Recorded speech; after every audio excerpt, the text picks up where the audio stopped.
తీరా శరత్చంద్ర అంటే పరువు తీసిన వాడు మేనల్లుడే అయినా తన అల్లుడైనా సరే వెనక ముందు ఆలోచించకుండా చంపేశాడని లోకం మాట్లాడుకుంటుంది.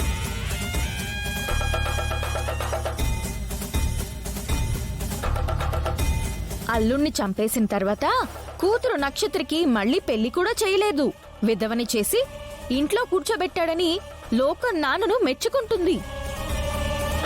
అంతే కదా పిన్ని? ఏం మాట్లాడుతున్నావు భూమి? నా కూతుర్ని విధవం చేయడం ఏంటి?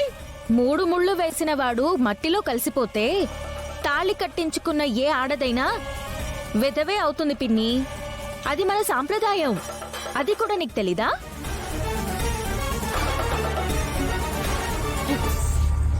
ఇదసలు తాళే కాదు, జరిగింది పెళ్లే కాదు. ఎవడు చేస్తే నాకేంటి?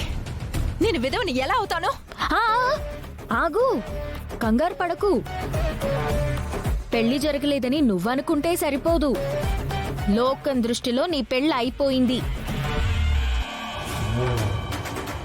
నువ్వన్నట్టే నాన్న కూడా అంటే అప్పుడు నీ తాళి తీసి పక్కన పెడదు గాని. చెప్పండి నాన్న, నక్షత్ర పెళ్లి చెర్రీతో అయినట్టా అవ్వనట్టా?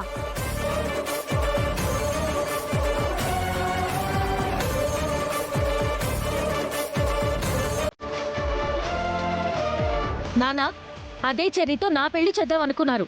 చేస్తే ఇంటి పరువు నిలబడుతుంది అన్నారు. ఇప్పుడు చెర్రీతో నక్షత్ర పెళ్లి జరిగితే పరువు ఎలా పోయినట్టు నాన్నా?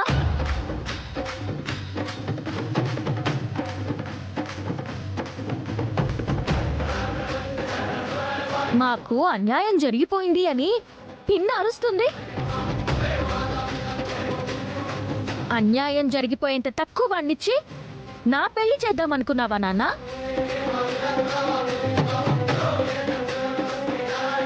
అంటే మీ దృష్టిలో నక్షత్ర ఎక్కువ, నేను తక్కువ నాన్న? అలా మాట్లాడతావేంటమ్మా? ఆ మాటకొస్తే నక్షత్ర కంటే నిన్నే కొంచెం ఎక్కువగా చూసుకుంటున్నాను. అది నీకు తెలుసు కదా? నాకు తెలుసు నాన్న. మరి అలాంటప్పుడు నన్ను పెళ్లి చేసుకోవాల్సిన చెర్రీ నక్షత్రం చేసుకున్నాడు. వాళ్ళిద్దరి పెళ్లి నిజమని చెర్రీ మీ అల్లుడని ఒప్పుకుంటారా ఒప్పుకోరా?